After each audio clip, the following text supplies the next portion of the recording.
O avanço do coronavírus no estado, Minas tem o dia com mais mortes e casos confirmados. Enquanto isso, o levantamento do governo aponta queda no isolamento social. Comércio muito aberto, as pessoas aglomerando nas lojas, enfim. Então isso era o momento que a gente estava esperando que ia acontecer mesmo. Essa é exatamente a situação na região de Contagem, onde fica o bairro com mais registros da Covid-19. Quase 150 pessoas com suspeita da doença foram identificadas nas barreiras sanitárias de BH. Cada carro desviado é um a menos que poderia estar circulando dentro da capital com o novo coronavírus. O governo de Minas promete pagar salário de abril do funcionalismo e 13º atrasado caiu na conta hoje. Mesmo com o futebol parado, a crise no Cruzeiro não dá trégua. Às vésperas da eleição para a presidência do clube, o time é punido por dívida e perde pontos antes mesmo de começar a Série B. Hoje é quarta-feira, dia 20 de maio. O MG2 começa agora.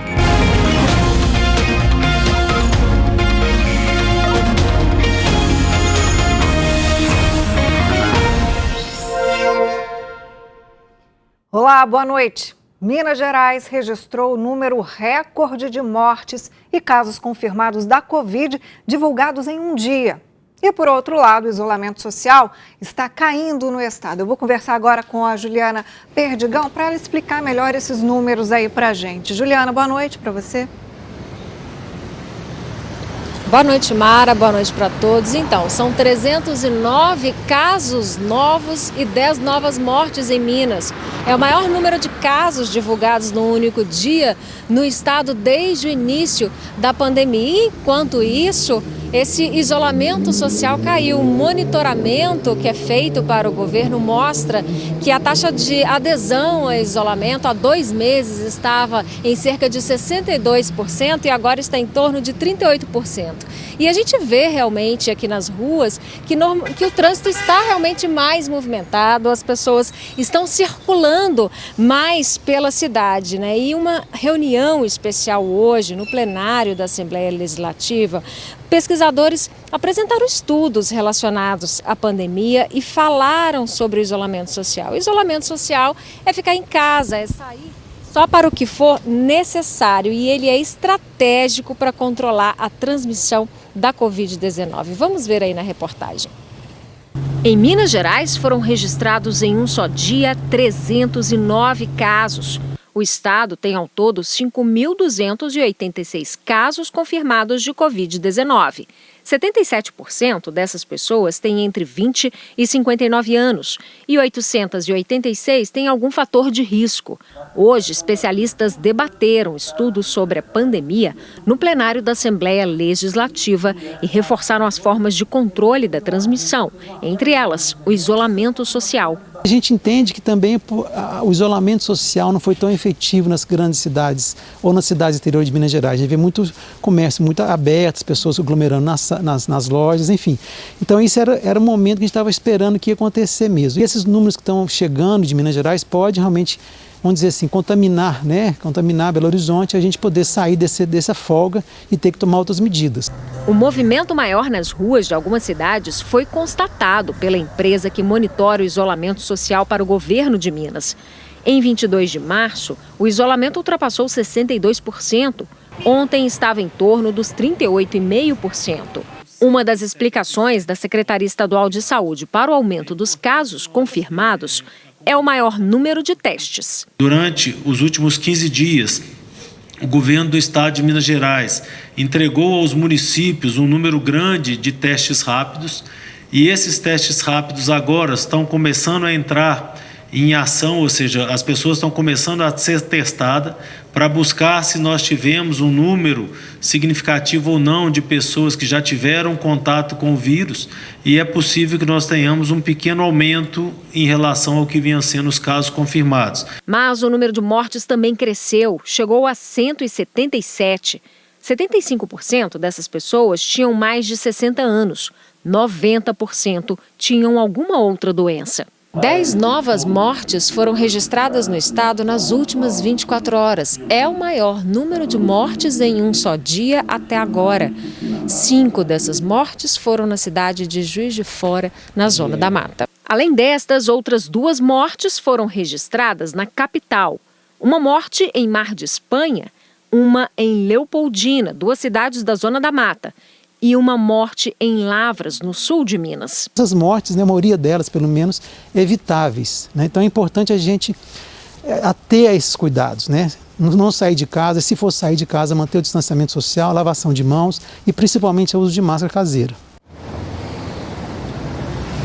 A Secretaria Estadual de Saúde informou que nem todos esses novos casos registrados de ontem para hoje foram exatamente registrados nessas últimas 24 horas. Porque desde a notificação até a divulgação existe um caminho aí para conferir os dados. A Secretaria também informou que está acompanhando a evolução da Covid-19 no interior do estado, exatamente para definir as estratégias de ação junto aos municípios e o retorno gradual das atividades. Um outro dado é que pelo menos 2.766 pessoas em Minas já se recuperaram da Covid-19. Mara. Obrigada, viu, Juliana? Olha, vocês viram aí, né, com a Juliana, os últimos números da Covid-19 no estado. Minas tem 853 municípios. Segundo a Secretaria de Saúde, há pessoas infectadas em 349 cidades. E para completar, eu destaco a situação em algumas regiões do estado aqui no mapa. Olha só, a região central, né, que tem o maior número de casos, são 2.099. Na Zona da Mata, são 846 pessoas contaminadas pelo coronavírus, seguido do Triângulo e Alto Paranaíba, com 750 casos confirmados. Há ainda outros 113 casos confirmados, 102 são de outro estado ou país e 11 estão com origem sendo investigada. E eu vou te mostrar também a evolução da doença na capital desde o primeiro registro. Vem aqui comigo, olha, porque o gráfico está aqui, a curva só vai subindo. O primeiro registro foi em 16 de março e a gente tem o último dado, que é de 1.287 pessoas com a Covid em Belo Horizonte. Dessas aqui, 35, infelizmente, morreram. E olha, para tentar conter esse aumento de casos na capital, a Prefeitura abordou em 2 dias mais de 26 mil veículos nos principais acessos da cidade. Quase 150 pessoas com sintomas da Covid foram identificadas. A parada para a rápida entrevista está acontecendo em vários pontos da capital. Presença de tosse, dor de garganta ou coriza?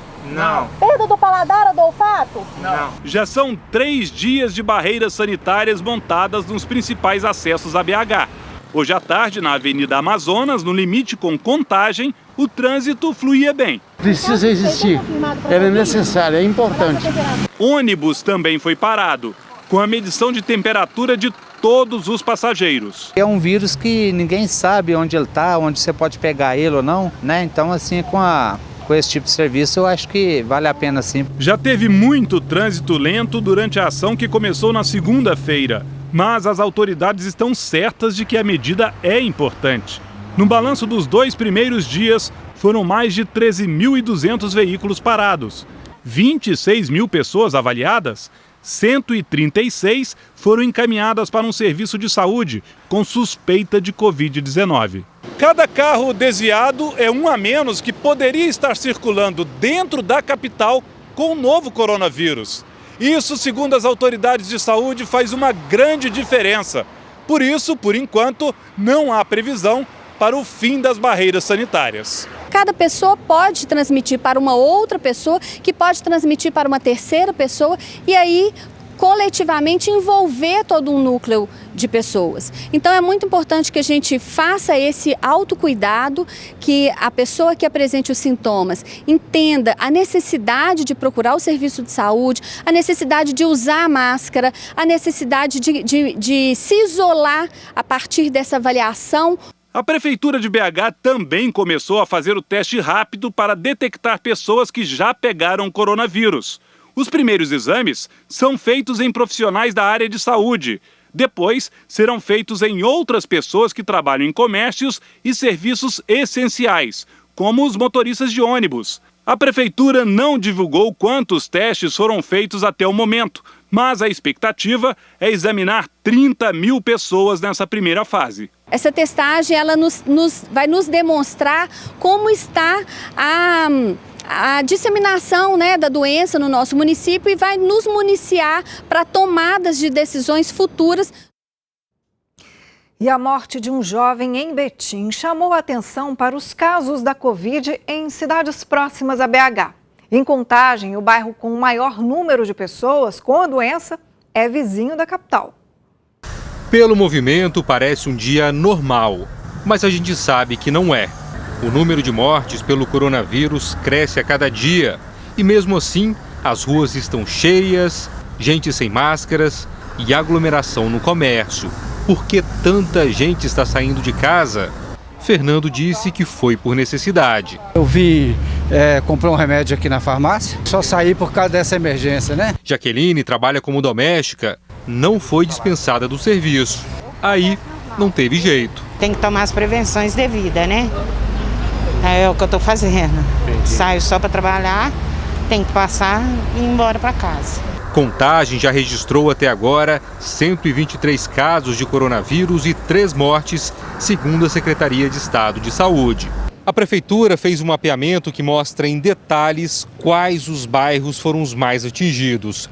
Em primeiro lugar, aparece esse aqui, o Bandeirantes, que fica bem pertinho de Belo Horizonte. Foram 9 casos confirmados no bairro até o momento, seguido do Riacho das Pedras, Água Branca, JK, Novo Eldorado e Sapucaias.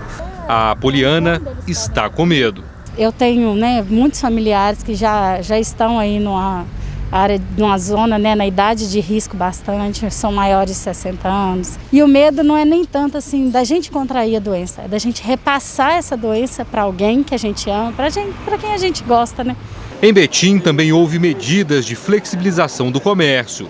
A Prefeitura confirmou a 4ª morte por Covid-19, que ainda não foi incluída no boletim do Estado. É um rapaz de 23 anos que não fazia parte de nenhum grupo de risco. Nós estamos fazendo um estudo da linha epidemiológica dessa 4ª vítima. A princípio, os primeiros sintomas foram dados no final de abril. A situação no município está sob controle até o momento. Olha, a Prefeitura de Contagem informou que a multa para comerciantes que desrespeitam as medidas de segurança sanitária pode chegar a R$30 mil. Apesar do uso de máscaras ser obrigatório, não há sanção para quem descumprir a norma. E ainda em Contagem, 7 pessoas ficaram feridas em um acidente. É para Contagem que a gente vai agora com o Danilo Girundi. Danilo, conta pra gente, essa batida aí envolveu um ônibus e um caminhão-tanque, é isso? Boa noite. Boa noite, Mara. Boa noite a todos. Foi um ônibus, um caminhão-tanque, uma motocicleta e 3 carros. A situação pior foi a que o Barraza vai mostrar pra gente, com o caminhão-tanque, a motocicleta e o ônibus. O caminhão estava parado no sinal aqui do último quarteirão da Avenida João César de Oliveira, logo depois da trincheira. Quando o sinal abriu, ele foi arrancar, a carreta desceu e espremeu a motociclista embaixo do ônibus. O motorista do ônibus contou que ele tentou segurar na primeira marcha para poder evitar que os veículos descessem e acertassem outros, mas que não foi possível. O ônibus acabou atravessado. Por enquanto, está aqui Polícia Militar, Transcom e Bombeiros para fazer a remoção dos veículos. Trânsito impedido, não há trânsito também aqui agora, bem pertinho da esquina da Avenida Davi Sarnoff. A motociclista que estava na moto, ela foi a única vítima grave encaminhada para o Hospital Municipal de Contagem. O quadro dela é estável, ela quebrou a perna direita. As outras 6 vítimas atendidas também foram levadas para atendimento médico, mas elas tiveram apenas escoriações. Aqui está escuro agora porque a CEMIG está fazendo manutenção na rede, mas não tem nada a ver com o acidente. O Corpo de Bombeiros continua posicionado porque, caso aconteça algum problema por causa de óleo ou alguma coisa na retirada do caminhão, eles estarão preparados. Mara, é com você. Obrigada, viu, Danilo? Olha, uma equipe de reportagem da TV Integração, afiliada à Globo, foi agredida hoje em Barbacena. Durante uma gravação no bairro São José, um homem parou o carro e xingou o repórter cinematográfico e a repórter. Logo depois, ele ataca o repórter cinematográfico Robson Panzeira com um tripé. A câmera cai no chão e o agressor, chuta o equipamento. Em seguida, o homem, identificado como Leonardo Rivelli, dono de uma fábrica de massas na cidade, sai andando e vai embora. Depois disso, Leonardo Rivelli foi preso e levado para prestar depoimento. A defesa dele diz que só vai se manifestar em inquérito ou em um possível processo. O repórter cinematográfico recebeu atendimento em um hospital e teve uma lesão no dedo e um corte na mão. O Grupo Integração diz que se solidariza com o Robson e com a repórter que o acompanhava. Reforçou que pauta seu trabalho na ética e no respeito à pluralidade e abre espaço a toda manifestação democrática e legítima. A Associação Brasileira de Emissoras de Rádio e Televisão repudiou o ocorrido e afirmou que nada justifica tamanha violência contra um cidadão, em especial quando se trata de um profissional em pleno exercício da atividade jornalística. O Sindicato dos Jornalistas de Minas Gerais manifestou total repúdio e indignação contra o ataque e entende que a violência contra um profissional de imprensa é uma violência contra toda a categoria, contra a sociedade e também contra a democracia.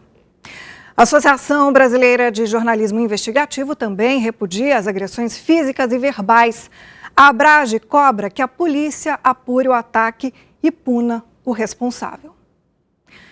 Logo depois do intervalo, o governo de Minas promete quitar salário de abril e 13º do funcionalismo. Recursos vêm de decisão da Justiça, que liberou R$1 bilhão retidos da Vale.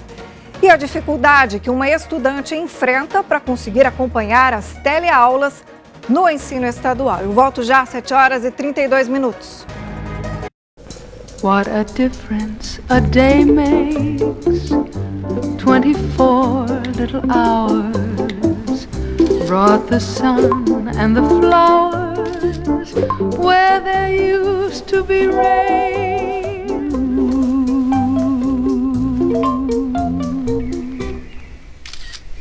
What a difference a day makes. 24 little hours.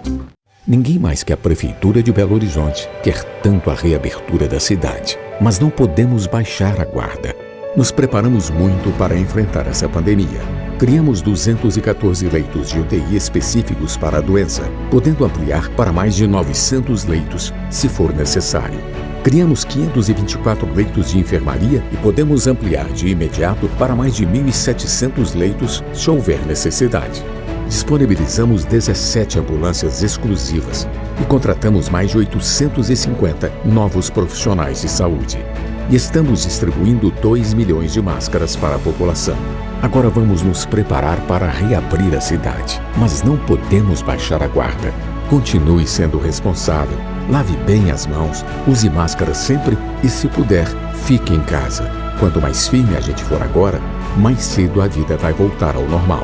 Prefeitura de Belo Horizonte, governando para quem precisa.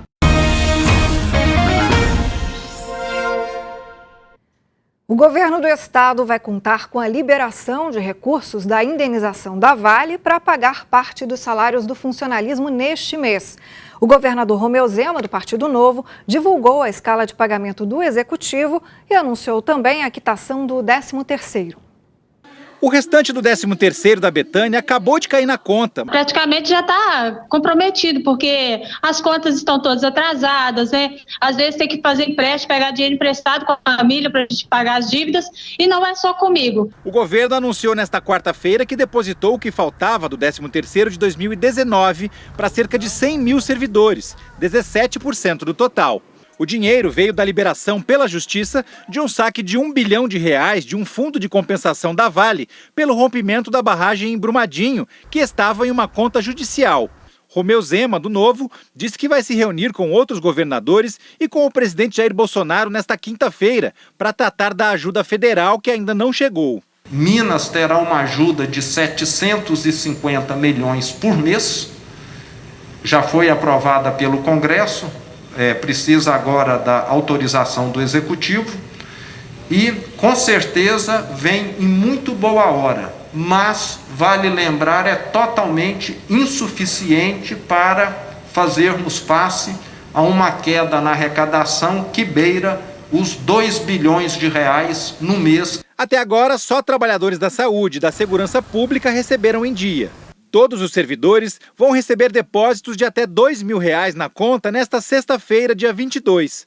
O saldo restante dos salários vai cair na quarta-feira da semana que vem, dia 27. O governador também anunciou que vai se reunir com chefes dos outros poderes para tratar de repasses de verbas obrigatórias.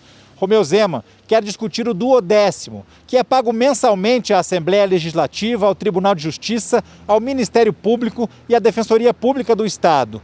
O governo quer renegociar os valores, porque a lei não permite que eles sejam diminuídos de forma unilateral.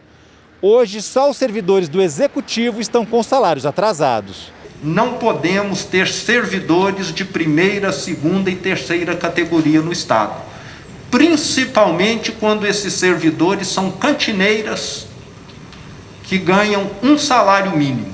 Muitos que ganham dezenas de vezes mais, ou até centenas de vezes mais, continuam recebendo o seu salário regularmente.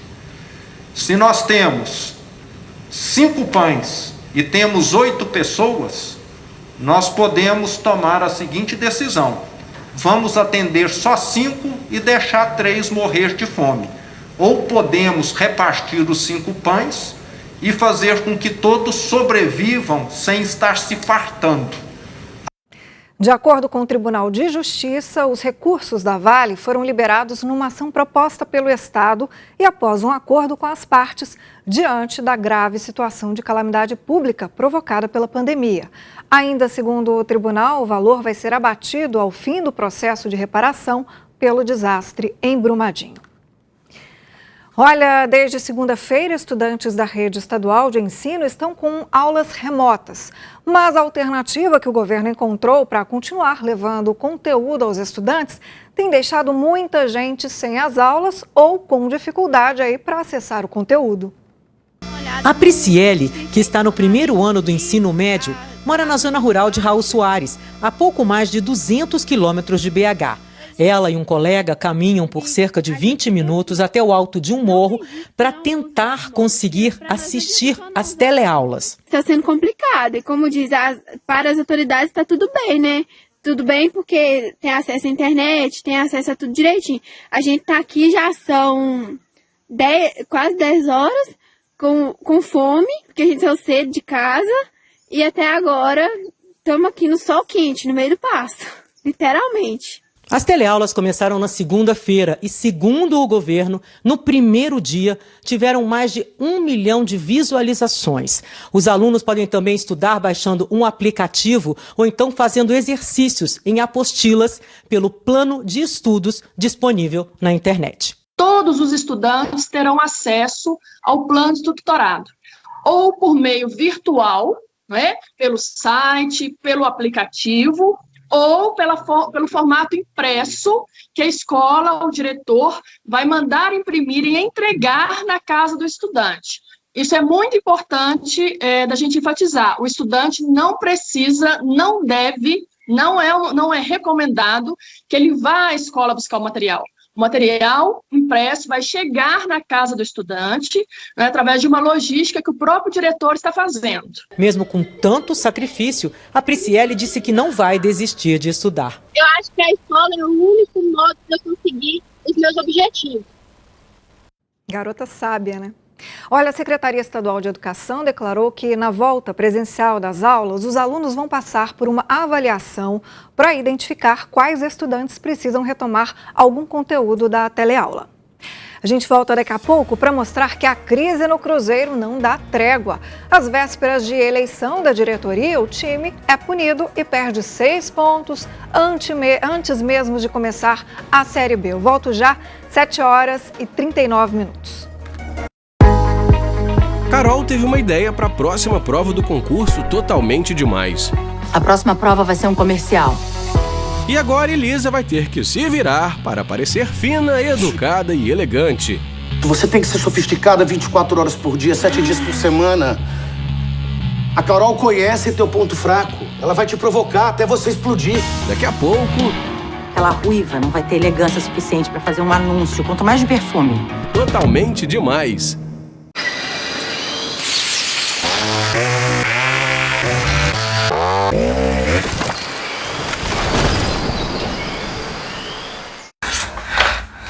Oi, vizinhos. Como vocês estão na quarentena? Eu tô bem, junto da minha família. A gente quer que tudo isso termine logo, pra poder sair e ficar perto de vocês.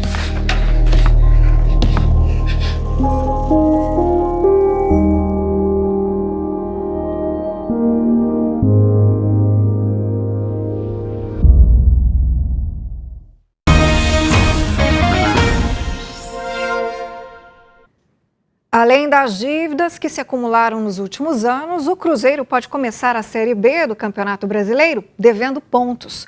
O clube foi punido pela FIFA por não pagar pela contratação de um jogador. A dívida com a Al-Wahda dos Emirados Árabes é de 2016, ano em que o Cruzeiro contratou o meio-campo Denilson. Valor do negócio, 850 mil euros, cerca de 5 milhões de reais. Depois de 6 meses e só 5 jogos disputados, Denilson deixou o clube e a dívida ficou. Ela não foi paga pelo então presidente Gilvan Pinho Tavares, responsável pela negociação, nem pelo sucessor dele, Wagner Pires de Sá. O prazo para pagamento terminou na segunda-feira e a FIFA puniu o Cruzeiro com a perda de 6 pontos na Série B do Campeonato Brasileiro. O clube ganhou um novo prazo de 5 meses. Se não pagar a dívida, pode voltar a ser punido. Essa notícia para nós foi muito tristeza. Essa noite eu acho que ninguém do Conselho Gestor conseguiu dormir, porque a gente estava ainda fazendo todas as tentativas junto ao clube credor, no sentido ainda de fazer um parcelamento. A gente tinha conhecimento, quero deixar bem claro, do prazo, a gente tinha conhecimento da data do vencimento e tudo mais, mas nós não conseguimos levantar o dinheiro. Nós ainda acreditamos que tem uma pequena chance, porque a última palavreado que nós tivemos com o clube foi o problema de fuso horário e a gente está esperando uma resposta para um possível acordo e se fizer esse acordo eles vão levar para a FIFA e a FIFA vai analisar e pode ser que reverta. E o Cruzeiro ainda tem mais um pagamento a fazer neste mês, a compra do atacante William em 2014. A dívida com Zorya da Ucrânia é de aproximadamente 9 milhões de reais. A data limite é 29 de maio. Mais uma parte de um problema muito maior. Essas dívidas ajudam a explicar a grave crise financeira do Cruzeiro. A dívida total é estimada em 850 milhões de reais. Um grande desafio para o próximo presidente. Ele vai ser eleito pelos conselheiros em votação amanhã. Os candidatos são o empresário Ronaldo Granata e o advogado Sérgio Rodrigues. O vencedor fica no cargo até o fim do ano, cumprindo o restante do mandato que era de Wagner Pires de Sá. Ele renunciou em dezembro, depois de denúncias de irregularidades, da crise financeira e do rebaixamento para a Série B. O desafio do vencedor? Buscar soluções para a maior crise financeira e institucional dos 99 anos de história do clube. Sobre a dívida da contratação do Denilson, Wagner Pires de Sá disse que era um compromisso para ser quitado só agora e que pagou todas as dívidas que venceram enquanto foi presidente. Gilvan Pinho Tavares explicou que a dívida não foi quitada no mandato dele porque havia uma divergência contratual e que acreditava que o Cruzeiro pudesse ganhar o processo na FIFA. O Cruzeiro adiou, a volta aos treinos. Alguns dos testes de Covid feitos em 42 profissionais nos últimos dias tiveram resultados inconclusivos. Ninguém apresentou sintomas da doença, mas só depois da contraprova é que as atividades vão ser retomadas. Vamos falar da previsão do tempo. Karina Sommerfeld já está aqui. O que a gente pode esperar aí para essa quinta-feira? Mais frio, mais calor? E aí, boa noite. Isso aí. Boa noite, Mara. Boa noite de quarta-feira para todo mundo. Amanhã será mais um dia de temperaturas amenas na capital e em todo o estado. Isso por causa da circulação marítima, que traz muito vento do oceano para o continente. E esse friozinho não deve ir embora tão cedo, já que uma nova frente fria chega ao estado aí no sábado. Ela vai trazer chuva, ao que tudo indica, de fraca intensidade. Só que logo depois da passagem dessa frente, as temperaturas caem, principalmente na segunda e na terça-feira que vem.